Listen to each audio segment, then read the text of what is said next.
All right, what's going on? It's Bobby Skinner talking Giants, and this is your New York Giants mid-season mock draft for the 2025 NFL Draft.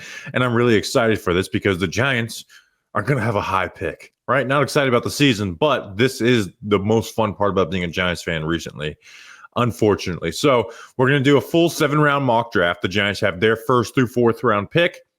They have the lower of theirs and the Seahawks 5th-round pick from the Brian Burns trade. They have their 7th, and then they have the Bills' 7th from the 6th and 7th Boogie Basham pick swap trade. So a couple of things before we get into it. The Giants have the 4th overall pick in this. I don't do trades in mock drafts, especially this far out, but I don't do them in general. They're just not realistic.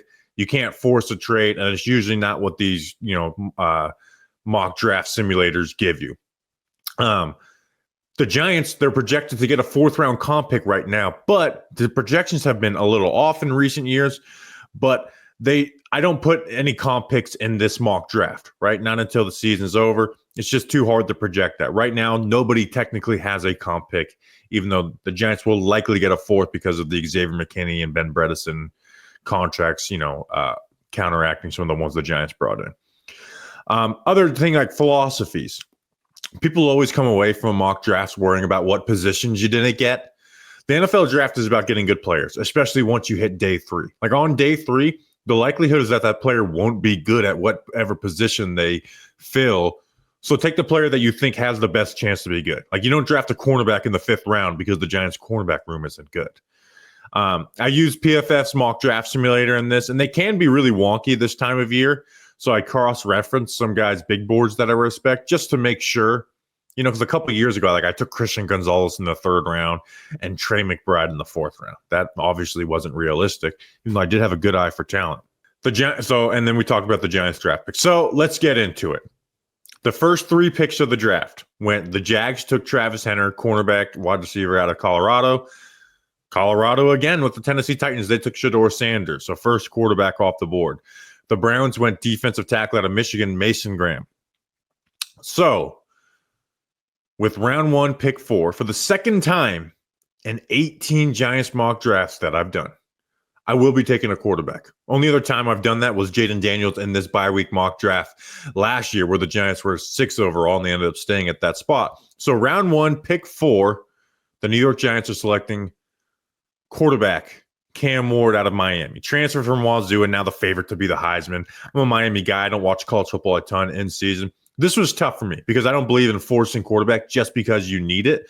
But I really like Cam Ward, although the college football playoffs, they need to be a key part of his process, right? At this time last year, I was pretty damn sold on Caleb Williams and Drake May. Jaden Daniels, I was pretty close to being there. Not fully sold on Cam Ward yet. And I think the college football playoffs needs to be a big part of that. But I just love the way he challenges downfield consistently. And he has the playmaker ability to go with it. He's not looking to run all the time, even though he's not a great runner anyways, but he makes big plays just consistently with his arm. And he doesn't have the biggest arm in the world, but he makes he has the ability to make the large majority of the throws. And he's very accurate with the football. You don't see these batches of inaccurate throws. Drake May was a guy I liked last year. You saw these batches of inaccurate throws. J.J. McCarthy was inaccurate down the field. You don't see that with Cam Ward. But I just love the aggression. He moves defenders with his eyes and shoulders, looking to push the ball down the field.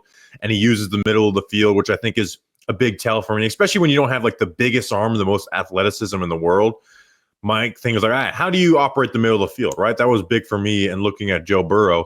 And that's obviously translated to the NFL. And he's just got that gamer aspect to him. He takes the high and the high-low concepts. Now, he can be really reckless.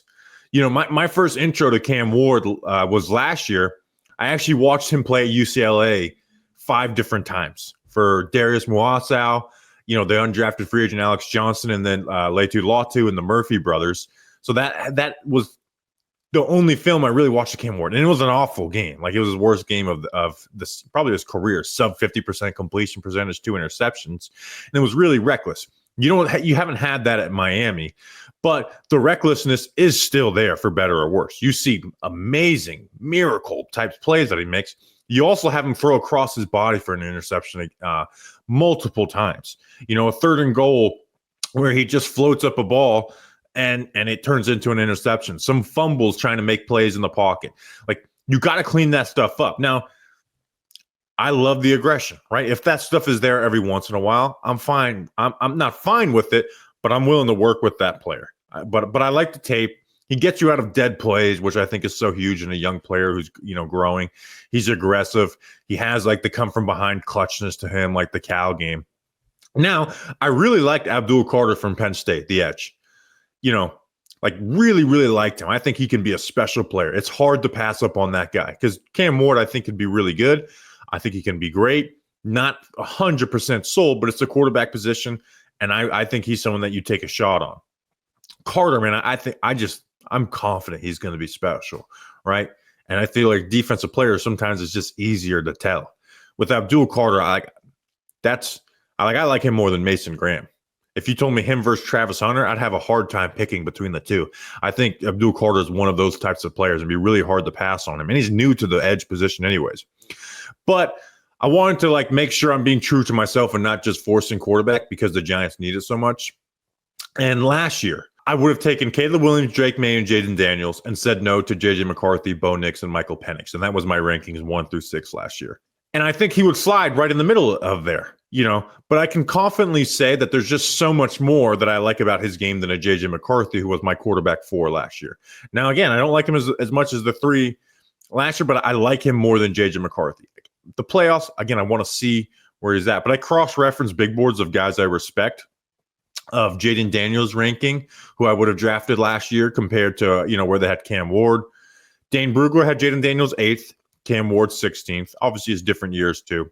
Trevor Sikkema had Jaden Daniels 21st, Cam Ward 17th, and then Nate Tice had Daniels 20th and Cam Ward 14th. So I need to see more from Cam Ward when the playoffs hit and having the big throws and pushing the ball down the field, matching the performance of the other offense, right? Can't play defense, but I want to see him match and play better than the other team's offense no matter what, and limit the dumbass decisions that he can have. But you can't have a Michael Penix versus Michigan game, right? When you're facing that better competition, because Miami's got enough talent where if you have that type of quarterback, you should be able to go in there and score 35 to 50 points, right? So to me, you can't have that Michael Penix versus Michigan type game last year, but really like Cam Ward, and I feel comfortable picking him 4th overall to be the Giants' next franchise quarterback. All right, we got the most important part, which is taking the franchise QB. Here's the issue for the New York Giants. Their roster's not good, right? So the rest of these picks matter. They matter a lot because the Giants' first 2 draft classes under Joe Schoen were bad, and this most recent one looks good, but still jury's out on it outside of Malik Neighbors and Tyrone Tracy. Those guys are just certified good, especially Malik Neighbors. So you need good drafts if you want to be a Super Bowl contender and not just a playoff contender, right? When we talk QB away, yeah, we're a QB away from competing for the playoffs, not a QB away from being even close to a championship contender, unless it's the best quarterback in the NFL. So round 2, pick 35, and I'm taking Oregon defensive tackle Derrick Harmon at 6'5", 310 pounds. This guy, the Giants need this. Paired with, I think this was best player available for me for the limited knowledge I have of the prospects so far. But immediately you see the quick first step, the way he challenges offensive linemen, his hands and feet are just consistently working in unison. He's a disruptive player. He's looking to penetrate upfield when he's playing the blocker one-on-one. He's got the quick strike and extension to control a block. His feet don't stop, and he knows how to keep an O-lineman on skates once they're there. Now, he can be a little over-reliant on his first step, but the first step guys produce in the NFL. And then you put him next to Dexter Lawrence and then Brian Burns on the edge. Now we're cooking, right? That's what we know as Giants as championship contenders, right? The front 4. You don't need just 4 good guys. You need multiple. The Giants only have Dexter Lawrence on the interior as even an average player. Obviously, Dexter Lawrence is great. They don't even have an average player at that position after that. So Derrick Harmon comes in, and let's continue to make this strength stronger and stronger and not be afraid to take Dexter Lawrence off the field. I would take 2 defensive tackles if the Giants didn't need a quarterback, right? If the Giants had a franchise quarterback and I really liked Mason Graham, I would go Mason Graham, Derrick Harmon. That's how serious I am about improving the trenches for the Giants. Now, here's the one thing that drives me nuts about Derrick Harmon. He needs to finish the tackle better. There's just so many times. Ashton Jeanty, he beat, broke tackles 3 times. But then the Ohio State game, it happened too. There's just too many highlight tackles for a loss that turn into positive runs for the other team. Got to clean that up because you can have all the quick first step and the disruptor ability. If you don't finish tackles, you'll go from beloved to hated. That's just the way it is in the NFL. You got to finish those plays. But, Michigan State transfers Oregon. He looks like the best player on that defense for a team that's number 1 in the nation. So round 2, pick 35, Oregon defensive lineman Derrick Harmon. You know who I have to draft next, right? Obviously, DraftKings. So grab your favorite team's jersey, Big Blue, and some snacks and head to the couch for another Sunday of action-packed football and get even closer to the action each Sunday with our partners at the DraftKings Sportsbook. Right now, all new customers who bet just $5 will get $150 in bonus bets if your bets win when you use code WORLD. I'm going to be in Jersey this weekend at the game, at the stadium. I'm going to have to get my bets in. Sterling Shepard, maybe? Anyways, and if sports betting is not yet available in your state, don't worry. You can still join in all the fun with DraftKings Daily Fantasy and have the shot to win cash prizes, cash money, baby. So download the DraftKings Sportsbook app now. New customers use promo code WORLD and bet just $5 on any wager and get $150 in bonus bets if your bets win. That's promo code WORLD only at DraftKings Sportsbook. You'll be glad you did. All right, let's finish off day 2 with round 3, pick 66. And I got to do it. I got to get myself some help on the offensive line, right? The Giants have done a good job of making their offensive line playable, but Greg Van Roten is the weak spot for them. He won't be, he's not on a contract going forward. So round 3, pick 66, I'm going Georgia guard Tate Ratledge, 6'6", 320 pounds. When you turn on the tape for Tate, how about that? The first thing you see is, bam, he plays with urgency. He fires off the ball. He gets into runners. When you watch him pull, and Georgia pulls him quite a bit, he is athletic. He's an advantage as a puller. The Giants don't have that in their guards right now. John Van Runyon has held up as a pass blocker. GVR has done as well. He's actually an advantage as a puller. The Giants haven't had that in some time. So that helps you get out in space, run pin and pull, run power, run those gap scheme runs. And as a pass protector, he's only allowed 2 sacks in 33 starts. Now, I think his hand fight and punch and pass pro need to be really honed in on. But if there's something I've learned is take the guy who plays, fast, quick. He's strong. He's a mauler in the running game. He gets to the second level. He gets push. I like this film against Deion Walker, the big guy out of Kentucky. So we can work on hands and footwork, right?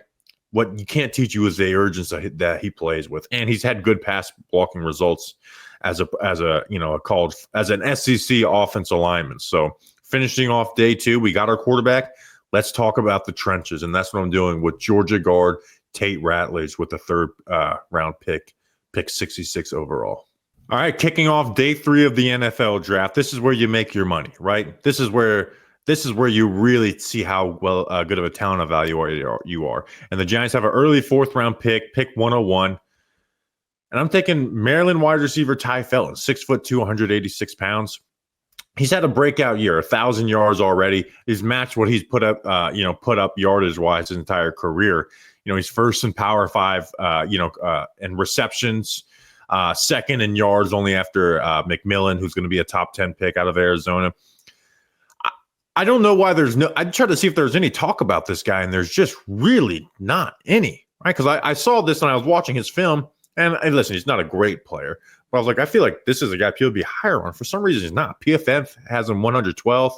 Brugler's not in his top 50 or the 20 he wanted to put on there. Nate Tice is not in his top 60, but he's 6'2", 186 pounds. Like I mentioned, they over 1,000 yards. He's tall and a bit lanky, but he's fast, man. He's got natural speed. He's a strider. I could see him running 4.3 at the combine. He accelerates smoothly. He doesn't have the most burst out of horizontal cuts, but he's able to separate.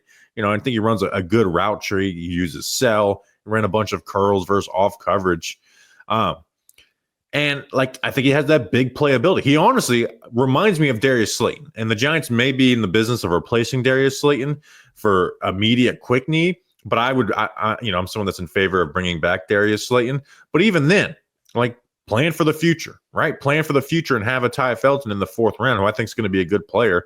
And they do remind me a lot of each other, right? Even some of the numbers, right? Where they both caught 8 deep, passes in their final year. Now Felton has some more time to make those plays. Don't like the only big negative, again, I don't think he breaks out of his horizontal cuts great.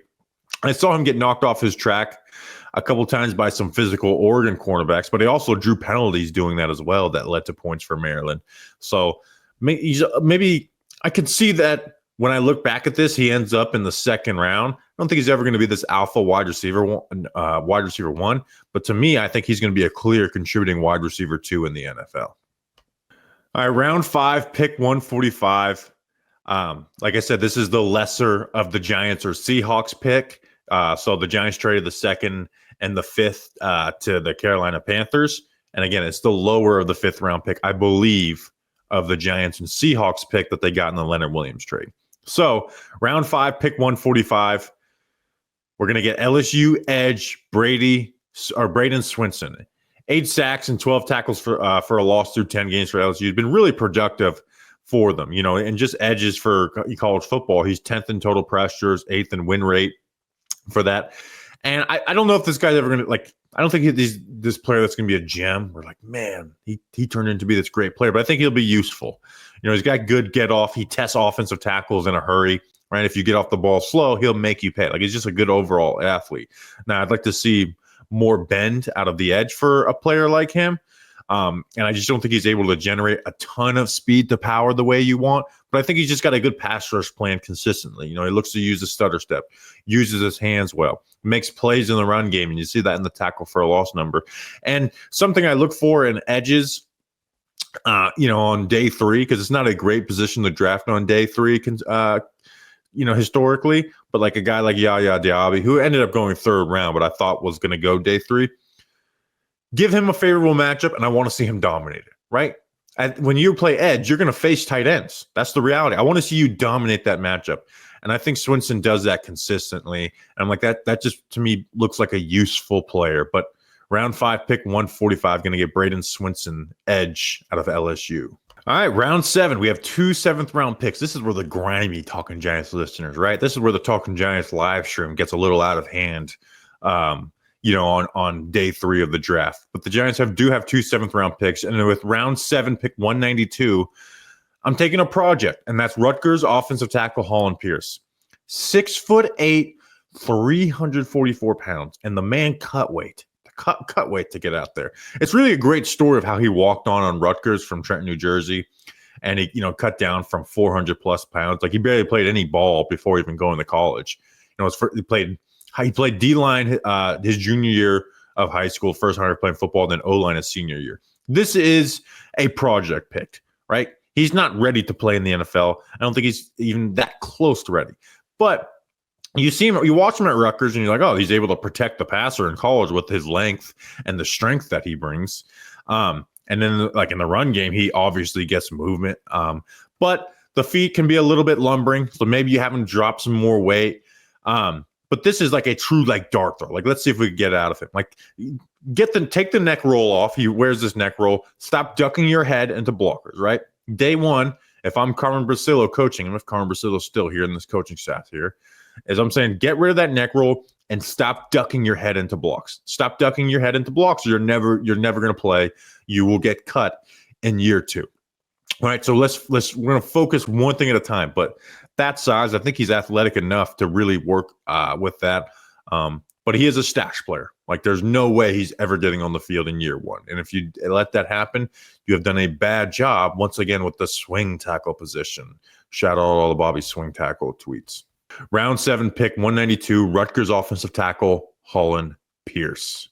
All right, let's finish it off with round 7, pick 220. This pick comes from the Buffalo Bills and the Boogie Bash from 6th and 7th round pick swap. Probably the worst trade of Joe Schoen, maybe with Darren Waller when you look back at it.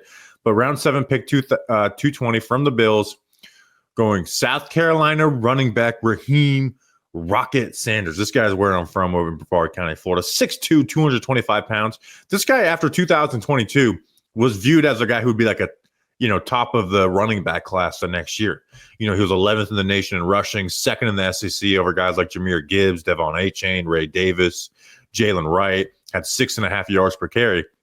Then the next year at Arkansas, injured his shoulder, had surgery, and then transferred from Arkansas to South Carolina.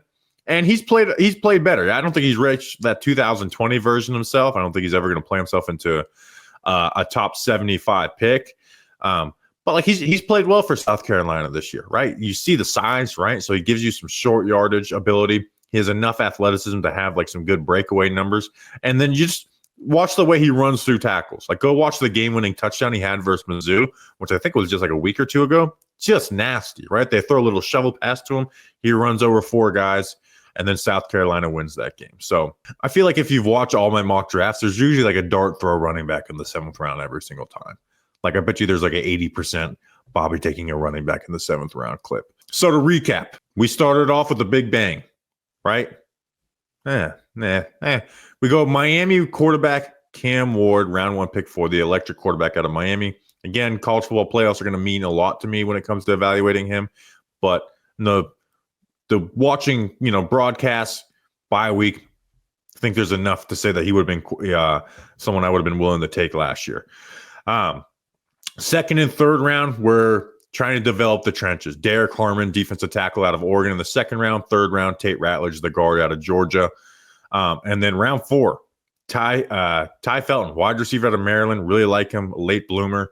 And then round 5, edge rusher, LSU, Brady Swinson, as my fantasy football alarm goes off. Ignore that. And then round 7, dart throw at Rutgers, offensive tackle, Hollin Pierce, 6'8", 344 pounds. And then the running back, Raheim Rocket Sanders out of Ratledge, Florida.